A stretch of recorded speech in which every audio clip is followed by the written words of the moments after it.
Nagwagi sa kanyang comeback fight si Jerwin Ancahas matapos na ma-disqualified ang kalaban nitong si Sukraserd Punpitak ng Thailand. Itinigil na kasi ng referee sa ikalimang round sa loob ng 2 minuto at 34 na segundo nang itulak ni Puntipak si Ancahas sa laban na ginanap sa lungsod ng Mandaluyong.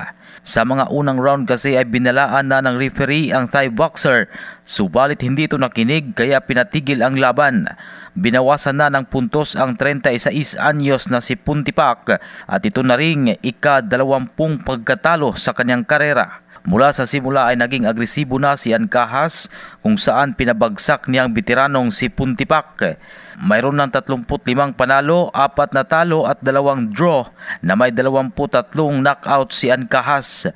Ito ang unang panalo niya matapos ang 7 buwan nang talunin siya ni Takuma Inoue sa Japan. Yan ang Balitang Sports. Ito si Ray Tampos para sa Radyo Alternatibo Balita Nationwide.